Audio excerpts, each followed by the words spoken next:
The second coming is upon us, and Jesus has returned to earth. But before he can get down to the serious business of judging the living and the dead, he has to contend with an army of vampires that can walk in the daylight.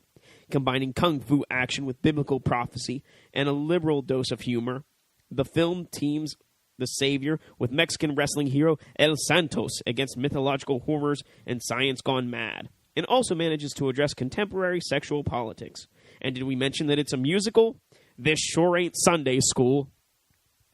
Me llamo Corey. Me llamo Paul. And we are Los the B-Movie Bros. Here review B-movies to the best of our ability. Sometimes we get off topic, but randomness is a gift. So this week on B-Movie Bros, as we continue through May and Luchador Month, a luchador being a Mexican wrestler, we are reviewing the movie Jesus Christ Vampire Hunter from the year 2002. Let's jump right into this shit. You heard what the back of the box had to say. Let's hear what we have to say with our technical difficulties. Our top and bottom three. Paul, what do we start with? Start with the top this time. All right. So, for me, the top three things. Number 3, El Santos, the luchador. He was the only useful companion to Jesus. Everybody else just kind of got beat the shit out of. He was over there like punching, punching vampires and staking vampires and shit. He didn't go down without a fight. Well, he didn't go down at all. Number 2, the atheist battle scene. This happens very early on in the movie.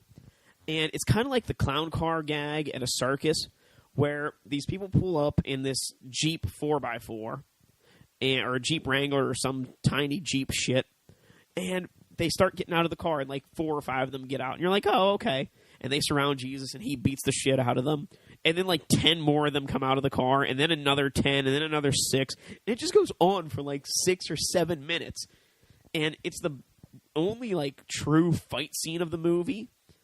And it's actually pretty good, pretty funny. Number 1, the best thing about this movie is the title. Just listen to it.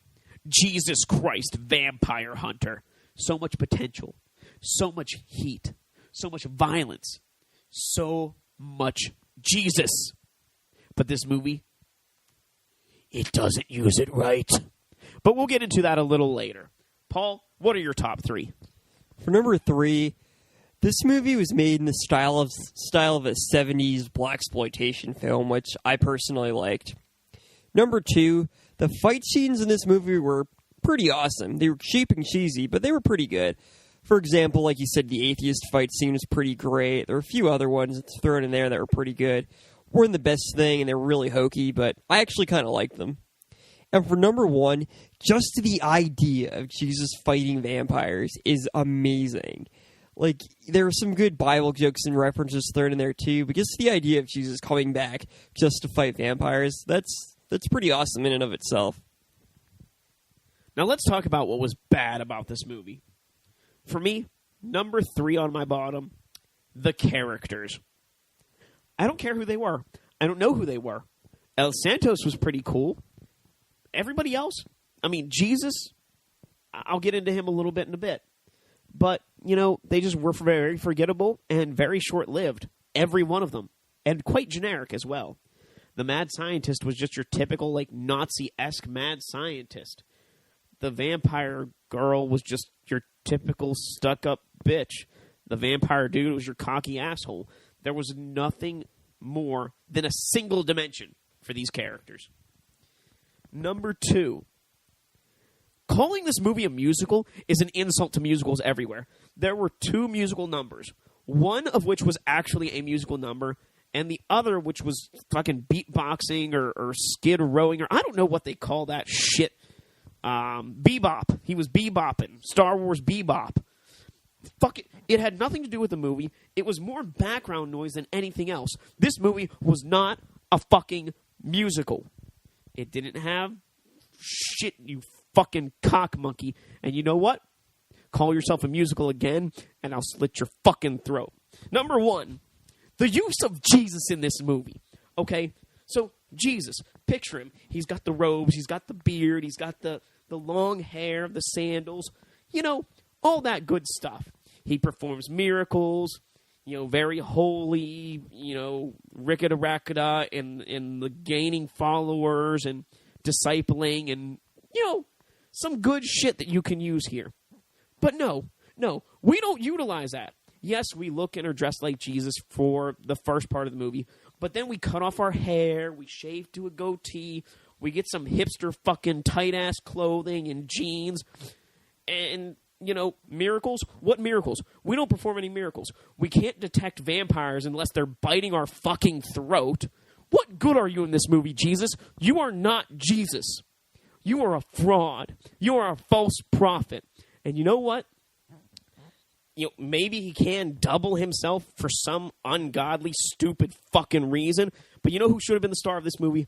El Santos, the saint. He was the true hero. Paul, what did you not like about this? I pretty much agreed with most of what you said. For number 3, this movie isn't a fucking musical. I don't know if these people have ever actually seen a musical or know what a musical is, but no, this is not a fucking musical. Musical has more than one song or 1.5 songs.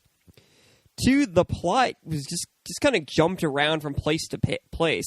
This movie was really poorly paced and was kind of hard to follow. It's like, oh, we're here, now we're here. It's like, oh, well, when did that happen? What about those characters? Oh, wait, they're dead. And for number 1, Jesus cannot fight at all. He's constantly getting his ass kicked by vampires. What a waste. I agree with you that they completely used Jesus wrong. Like, they had him just so they can say, we have Jesus fighting vampires. But they didn't know how to make that cool at all. So they're like, well, he's just actually some guy, but he's also Jesus. Like, what a waste. If you're going to have Jesus fighting vampires, fucking have him fight vampires. Like, have him wield his fucking cross and, stake them with his cross and shit. Pull the nails out of your hands and jam them down their fucking spinal cords. I don't know. Jesus-y shit. I was expecting him to crucify vampires left and right, but there was none of that. It was so disappointing. Even the only time they used the holy water, Jesus told 2 priests to go bless a lake. Come on, Jesus, you should have blessed the water or spit in their face or something. You're Jesus. Your holy touch should be enough to kill these vampires or to at least harm them. And even that, there should have been, more funny Bible jokes or, quotes amen, motherfucker, or something like that. And they barely did any of that. You're a carpenter. You could have built a vampire trap. It would have been very simple for you. Used his magical carpentry skills to fight vampires. I think this probably would have gone better as Jesus Christ Zombie Hunter. I could see that. I mean, really, Abraham Lincoln Vampire Hunter was a much better movie. I mean, even though it was so much inferior to the book, it was a much better movie than Jesus Christ Vampire Hunter, which says a lot, because Abraham Lincoln Vampire Hunter is a terrible fucking movie. That is some pretty low yet high praise, I guess. So, yeah, false prophet. Well, we've told you a lot about the movie, but it's not the movie we've been waiting for. Let's give you some examples of the dialogue from this movie with a little bit of a quote war. This is the empty house of your soul. If I'm not back in 5 minutes, call the Pope. Hello, Jesus. You don't know us because we've never talked to you. We're the atheists. Sorry, mate. My compassion ended at 6 p.m. We're here to take your second coming ass down. We're running low on flesh. I suggest we harvest another lesbian. And that ends this episode's edition of Quote Wars. If you have ever seen this movie for some ungodly reason and have a favorite quote from it, please leave it in the comments here on SoundCloud. Find us on Facebook at B-movie space BROS, that's B-Movie Bros, or tweet us at B-Movie Bros, that's all one word, or Paul directly at B-Movie Paul. You've heard the top and bottom 3. You've heard some quotes. Let's just give it our final take. On our shot scale, which, remember, friends, is a reverse scale, 1 to 10, 1 being the best, 10 being the worst. How many shots do you need to get through this movie? Paul? I give this movie a 6 out of 10. Man, you must have been high or something watching this movie, because I gave it a 9 out of 10. Wow, that is really low. How can you justify only 6 shots? All right, this movie had a great premise. Jesus Christ fighting vampires. On top of that, it played in the styles of a 70s blaxploitation film. This, by all means, should have been a great movie. However, while it did have several good scenes, this movie kind of jumped around and would introduce characters just to kill them off soon afterwards. The main joke being that Jesus Christ was fighting vampires got old after a while when he realized that Jesus can't fight and may as well be just some random guy. There were a few decent Bible jokes, but overall, this movie just couldn't live up to its premise. Yep, I give it a 9 out of 10 because this movie had so much potential. Just listen, Jesus Christ, vampire hunter. But they wasted all that potential because soon after the movie began, Jesus shed his signature look and became a fucking hipster. He can't fight, they don't utilize his miracle abilities, and the villains are so cliched, it's like looking up in the dictionary, mad scientist or vampire bitch. I wish I could kill this movie with some holy water or drive a stake through its heart, but neither seems to work. So I am cursed with the knowledge and burden of this movie's existence and owning a copy. I did try selling it once, and then the next time I put Reanimator in my DVD player, it became Jesus Christ Vampire Hunter. You know, I wish this on no one. And I really miss my copy of Reanimator. Sounds like you've got some unresolved issues with this movie, some trauma from the past that might have affected your score a little bit. Maybe going to Catholic school for so many years did that to me. But, I mean, at least it didn't have the same effect as Dragon Ball Evolution did on you. Oh, God. So, let's move past Jesus Christ Vampire Hunter. And childhood trauma. And talk about an A-movie companion for this. Because we know not everyone likes the same kind of shit that we do. Not that we liked this that much. And give a movie that's a B-movie, an A-movie companion, a movie of higher class and higher standard that's just the same movie. Now, for me, I think it's pretty easy. I picked the 1973 masterpiece, Jesus Christ Superstar. I picked the 2004 movie, The Passion of the Christ. Well, I have to say that I picked Jesus Christ Superstar because both movies take certain liberties in fictionalizing the life of Jesus Christ. Both movies are quote-unquote musicals, which really, Jesus Christ Superstar is a rock opera, not a musical. And fucking, you're not a musical, Jesus Christ Vampire Hunter, you fucking pussy.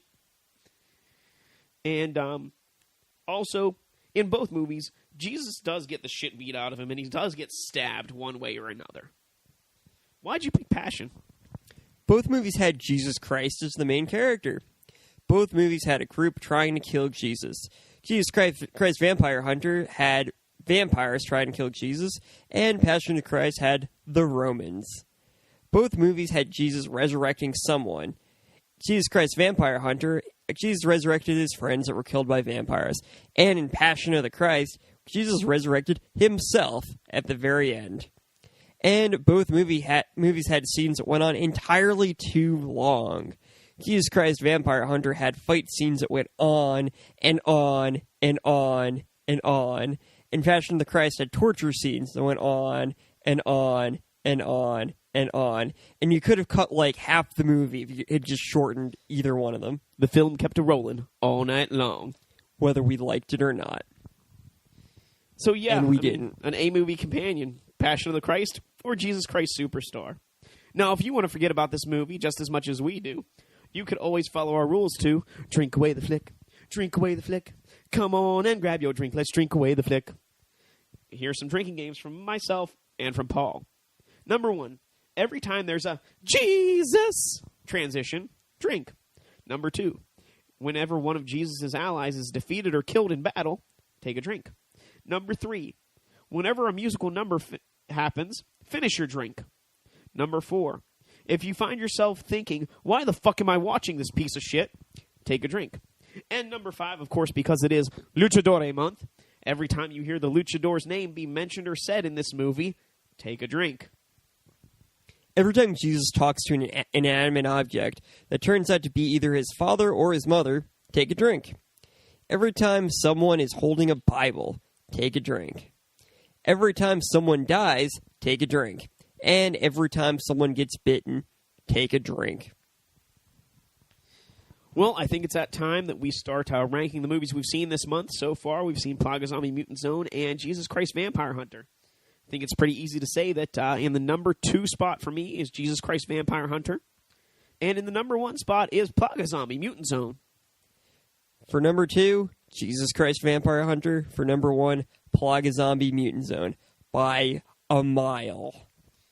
So, next week, if you would like to join us, we'll be checking out the 2010 film My Bloody Wedding, which not only features a luchador, but a robot. Luchadors and robots. This ought to be good. It's kind of like Rocky IV, robots and boxers. So if you have any additional comments or questions on this movie or us, you can leave them here on SoundCloud. Find us on Facebook at B-movie space BROS. That's B Movie Bros. Tweet us at B Movie Bros, all one word, or tweet Paul directly at B Movie Paul, all one word. And for anything in the Pittsburgh area where we're from, check out our friends over at riversedgepgh.com. I just have to say, after watching this movie, I feel like I need to go to confession because I just feel dirty. And on that note, friends, remember, until next time, be brave, be alive, be back next week.